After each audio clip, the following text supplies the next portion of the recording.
What's the good word, y'all? It's your boy DKB here. So a lot of the success we expect to have this 2023 season for the New York Jets is going to be behind the same skill sets that we've seen for the offensive and defensive rookie of the years in Garrett Wilson and Sauce Gardner, even with the addition of Aaron Rodgers being here, us bringing in Mecole Hardman, Randall Cobb, a lot of these other guys to help supplement this roster.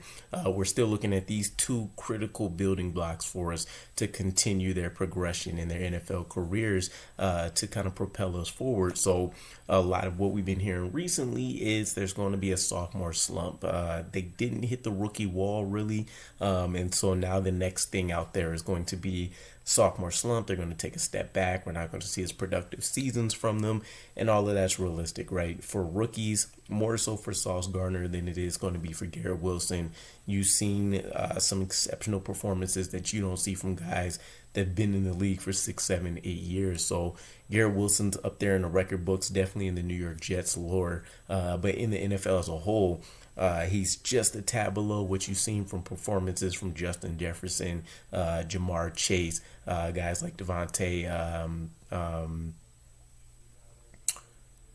not Adams, but the Eagles kid. His name's escaping me right now. But nonetheless, I don't think this is going to happen. I know a lot of what's been surrounding the New York Jets lately is maybe a lack of news. So we're seeing a lot of people speak up about what could go wrong and why it'll go wrong. But this is one of those things I feel strongly about, that it would take a huge I don't even know what would cause it. I don't think it's like even a mental standpoint outside of injury. Knock on wood, I don't see these guys really taking a step back performance wise. Maybe statistically we see some things change, but when it comes to a guy like Sauce Gardner, for instance, we've had quotes from OTAs. We've heard the coaches talk about him, more specifically Jeff Ulbrich. He mentioned to him, I think it just made him more hungry to be the great corner that I know he can be. So I don't anticipate any letdown. If there's a letdown, it's not going to be because he didn't prepare and he didn't work the same way. So even Jeff Ulbrich is saying he's still seeing a hunger. He's seeing a thirst out there from Sauce Gardner to want to go and improve. Randall Cobb even spoke about seeing Sauce Gardner, his attention to detail, how locked in and focused he is, even during minor things like walkthroughs, which is a big part of the lore that Darrelle Revis built his moniker and career around, was that he didn't even want guys to catch balls against him during walkthroughs or practice. So seeing those same kind of habits, you feel really, really good about it. As far as Garrett Wilson's concerned, during OTAs, we've had a couple people that have seemed like they've been rising stars so far. We talked about Jerome Cap, the undrafted free agent. We talked about Jeremy Ruckert going out there making a name for himself.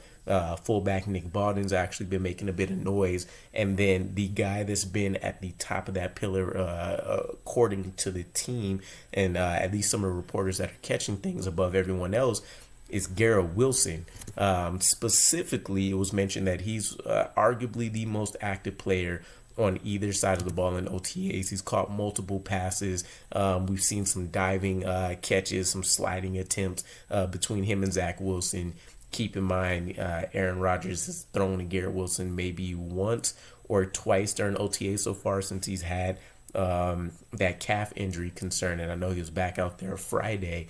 But you're talking about these guys still leading the way for their respective sides of the ball. Aaron Rodgers had plenty to say when it came to how shifty Garrett Wilson is, how he breaks in and out of his releases. Robert Saleh, head coach, mentioned how juicy his route running abilities are. So we have all the elements of them building on what we've seen from last season, which should be scary.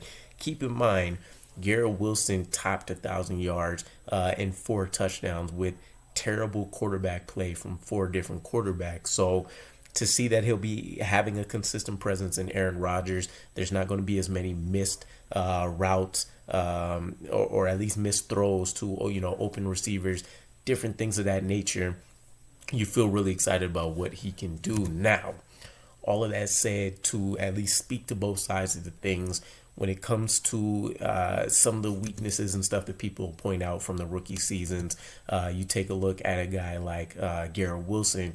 easily the biggest thing that people are going to harp on for him is that there were some drops, and I think a lot of that, when I went back and looked at it, is he's looking to make moves before he was securing the ball, right? So he's already trying to figure out how he can get to the end zone. He doesn't even have it securely in, but we've seen him actually drastically improve that as the season went on. And there's a reason why he became the focal point for the offense by week 2 of the NFL season, even though there were going to be some of those concentration drops that came up. So I think that's something that's easily fixable. We heard how often he was going to the jugs machine to work on the hands, make sure that that wasn't going to be a consistent problem. And he was already out the gate an elite, route running receiver. So you feel really, really excited about all of that. When it comes to Sauce Gardner, the two biggest things I've seen, and Jeff Ulbrich mentioned this first point, takeaways. He didn't really have a ton of opportunities to go out there and do it, but considering he led the league in pass breakups, he's at least getting his hands on the ball. So you will want to see him convert a couple more of those into interceptions for sure, flip the field. If you do that, you're kind of getting the best combination of a guy like a Jalen Ramsey and kind of a Trayvon Diggs. He's not really going to get the ball completed on him in general. And when he is, there's a high chance that he can go out there and take it away.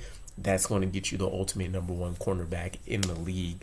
And then the other piece, and this one's arguable, but I did see it enough on tape. People talked about his lack of tackling. I don't think it's necessarily that. I think it's an aggressive mentality of tackling, right? He's not going there to force the action.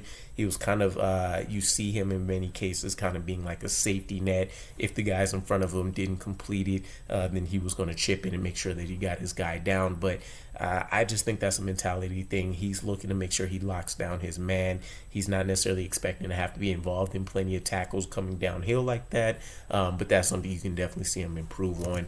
But overall, on a high note, again, elite route running and releases. You hear plenty of receivers across the league talking about them looking at Garrett Wilson in just his rookie season for how they can progress themselves. Coverage, man, zone, quarters, off man, all of the stuff. Sauce Gardner is a man that can do all of the things. So, he doesn't necessarily have a calling card per se. You definitely look at the man coverage, but he's shown that he's strong in being able to do everything. Press, pass disruptor. Again, we're going to want more takeaways, but these are both two guys that I think, you're looking at them trying to make cases in their sophomore year to go from rookie of the years to the offensive and defensive player of the year. So I got to check out what the, betting propositions on those are. But I would imagine they're definitely in the upper ranks of being able to accomplish those, especially with the talent that we brought in. So let me know what your guys' thoughts are. Sophomore slumps for Garrett Wilson, Sauce Gardner. Do you think it'll be a thing? And in what ways will they either maybe take a step back or ways that they'll improve their game? And I'll catch you guys again. Peace.